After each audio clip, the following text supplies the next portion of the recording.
તો હાલ અમે અમદાવાદના બોપલ ગુમા વિસ્તારમાં છે। ગુમા વિસ્તાર જે સામૂહિક કેન્દ્ર પાસેના આપ દ્રશ્ય જોઈ શકો છો। અહીં ઢીચણ સમાણા પાણી ભરાઈ ચૂક્યા છે અને ખાસ કરીને જે ડ્રેનેજ લાઈનો છે તે ડ્રેનેજ લાઈનો ઓવરફ્લો થઈ રહી છે। આપ જોઈ શકો છો હાલમાં દ્રશ્યની અંદર અહીં તમામ મોટાભાગની જે ડ્રેનેજ લાઈનો છે તે ઓવરફ્લો થવાને કારણે આ તમામ જે વિસ્તારો છે આસપાસનો જે વિસ્તાર છે કે જ્યાં ઢીચણ સમાણા પાણી ભરાઈ ચૂક્યા છે। એમટીએસ બસ છે તે બસના જે ટાયર છે તે ટાયર મોટાભાગે પાણીમાં ગરકાવ થઈ ગયા છે। આપ જોઈ શકો છો હાલ જે પ્રકારની પરિસ્થિતિ અહીં જોવા મળી રહી છે। જે પ્રકારે અમદાવાદની અંદર વરસાદ વરસ્યો હતો, છેલ્લા 2-2.5 કલાકની અંદર અમદાવાદમાં ધોધમાર વરસાદ વરસ્યો હતો અને આ વરસાદની અંદર સમગ્ર અમદાવાદના હાલ બેહાલ થઈ ગયા છે।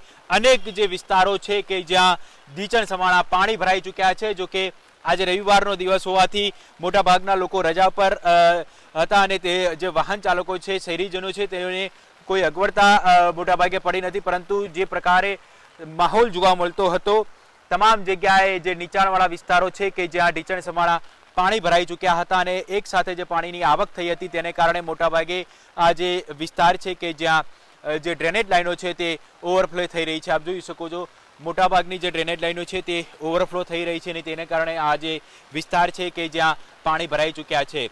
અમદાવાદના મોટાભાગના વિસ્તારોની અંદર આ પ્રકારની પરિસ્થિતિ જોવા મળી રહી છે, કારણ કે છેલ્લા 2 કલાકની અંદર જે પ્રકારે ધોધમાર વરસાદ વરસ્યો હતો અને તેને પરિણામે અનેક એવા વિસ્તારો છે કે જ્યાં પાણી ભરાઈ ચૂક્યા છે। મહત્વની બાબત તો એ છે કે જે કોર્પોરેશન દ્વારા જાહેરાત કરવામાં આવી હતી 110 જેટલા રોડ હતા કે જ્યાં પ્રી મોન્સૂન કામગીરી અસરકારક કરવામાં આવી હતી અને ત્યાં પાણી નહીં ભરાય તેવા દાવા કરવામાં આવ્યા હતા। જો કે આજે જ્યારે વરસાદ વરસ્યો હતો ત્યારે મોટાભાગના એવા વિસ્તારો હતા કે જ્યાં પાણી ભરાઈ ચૂક્યા હતા કે જ્યાં દર વર્ષે આ જ પ્રકારની પરિસ્થિતિનું પુનરાવર્તન થતું હોય છે અને દર વર્ષે જે પરિસ્થિતિ સર્જાતી હોય છે। આપણી સાથે કેટલાક વાહન ચાલકો છે, આપણે તેમની સાથે વાત કરીશું।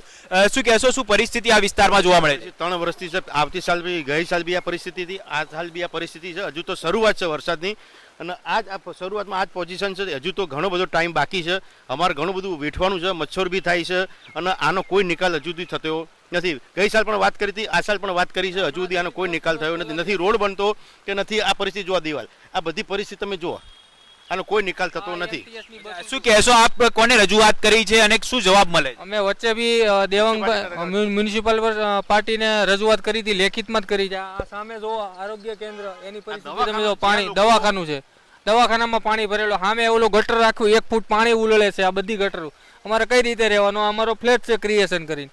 આ દવાખાનું લોકોને અહીંયા આગળ સાજા કરવા માટેનું દવાખાનું છે, તો મને એવું લાગે છે કે અહીંયા લોકો બીમારી લઈને જાય છે કે સાજા થવા એ ખબર પડતી નથી। આ મ્યુનિસિપાલિટી જોવો તમે। તો ખાસ કરીને લોકો અહીં પરેશાન છે, છેલ્લા 3 વર્ષથી લોકોએ રજૂઆત કરી છે, તેમ છતાં કોઈ પરિણામ મળ્યું નથી। જે શહેરીજનો છે, અહીંના જે સ્થાનિક રહેવાસીઓ છે, તેઓ પણ આક્ષેપ લગાવી રહ્યા છે કે અનેક વખત રજૂઆત કરી છે પરંતુ કોઈ જ નિરાકરણ આવતી નથી। આપણી સાથે કેટલાક સ્થાનિક રહેવાસીઓ છે, આપણે તેમની સાથે વાત કરીશું। શું કહેશો આપ, કોને કોને રજૂઆત કરી છે, શું જવાબ મળ્યો છે? ઘણા બધાના રજૂઆત કરી છે પણ કોઈ નિરાકરણ આવતું નથી। આ ગટરો ઊંચી કરી પણ તે છતાં અત્યારે ગટરો ઉભરાય છે, અત્યારે પાણી છે, અને એમ્બ્યુલન્સ આવે છે, અડધી એમ્બ્યુલન્સ ડૂબેલી છે, આરોગ્ય કેન્દ્રમાં પાણી ભરાયેલું છે, એ તો આપ જોઈ શકો છો। આપણે ખાસ કરીને વાત કરીએ તો આ જે વિસ્તાર છે કે જ્યાં કઈ કઈ જગ્યાએ પાણી ભરાયેલા જોવા મળતા હોય છે અને હાલ શું પરિસ્થિતિ જોવા મળી રહી છે? અહીંયા આજે આપણો જે છે ઘુમા એરિયા, ઘુમા અને બોપલ બધી જ જગ્યાએ રસ્તા ઉપર આટલા વરસાદની અંદર સામાન્ય 1-2 ઇંચ વરસાદની અંદર આ પરિસ્થિતિ જે સર્જાઈ છે। રોડ ઉપર બધી જગ્યાએ પાણી ભરાઈ ગયા છે અને લોકોને આવવા જવામાં ખરેખર ખૂબ જ હાલાકી થાય છે। જે અહીંયા અમારો જે ઘુમા ગામનું પાણી ટોટલ છે, આખા ગામનું પાણી આ રોડ ઉપર આવે છે અને આ રોડ ઉપર માતાજીનું મંદિર છે અને બીજું આરોગ્ય કેન્દ્ર છે। આરોગ્ય કેન્દ્રમાં પણ ઇમરજન્સી કોઈ કેસને લઈને આવવું હોય તો પણ લોકો લઈને આવી શકતા નથી। કોઈ એક માત્ર વિસ્તાર બાકી નહીં કે જ્યાં પાણી ના હોય। અમદાવાદના જે રોડ રસ્તાઓ છે તે હવે તાળાબ બની ગયો હોય એ પ્રકારના દ્રશ્યો જોવા મળી રહ્યા છે।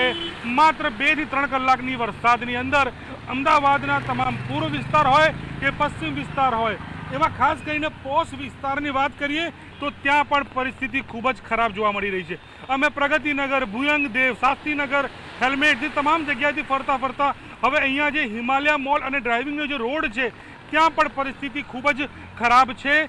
રોડ ઉપર જે પાણી જ પાણી છે. માત્ર એવું લાગી રહ્યું હોય કે આ કોઈ અમદાવાદના પોશ વિસ્તારનો રોડ નહીં, પરંતુ આ એક તળાવ છે, એક નદી હોય એ પ્રકારના દ્રશ્યો અત્યારે જે છે તે જોવા મળી રહ્યો છે.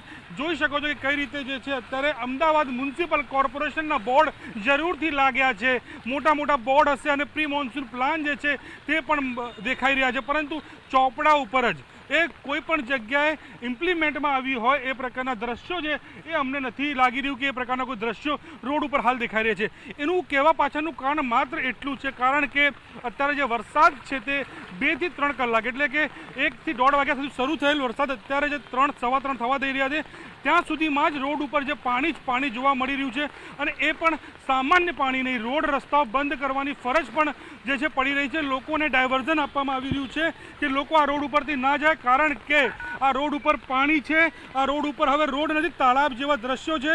આપ જોઈ શકો છો કે પાણીની અંદર ડબ્બાઓ છે, જે પણ વસ્તુઓ છે તે હવે તરીને બહાર આવી રહ્યું છે. અને ક્યાંક ને ક્યાંક જે છે લોકો જે છે સ્થાનિક તે લોકો પણ ડાયવર્ઝન આપી રહ્યા છે, કારણ કે કોઈની વાહન ના ફસાય, કોઈને કોઈ નુકસાન ના થાય એ પ્રકારના લોકો મદદ આવ્યા છે. તો હેતવી અત્યારે અમદાવાદ જે છે તે તળાવ હોય એ પ્રકારના દ્રશ્યો જે છે તે જોવા મળી રહ્યા છે તમામ જગ્યાએ, પૂર્વ પશ્ચિમ તમામ જગ્યાએ. અને સૌથી મહત્વની વાત એ છે કે 4 વાગ્યા સુધી જે છે તે અલર્ટ આપવામાં આવ્યું છે અને અત્યારે કલાક જે છે તે પણ છે. અને અત્યારે પણ અમદાવાદની અંદર જે છે અંધારપટ છવાયું છે અને વરસાદ જે છે ધોધમાર સતત વરસી રહ્યો છે. આપ જોઈ શકો છો અમદાવાદના પોશ વિસ્તાર જ્યાં વીવીઆઈપી લોકો આવે છે, અહીંયા વીવીઆઈપી મહેમાનો રોકાય છે, એ રોડ ઉપરની પરિસ્થિતિ આપ જોઈ શકો છો કે પાણીમાં ગરકાવ છે.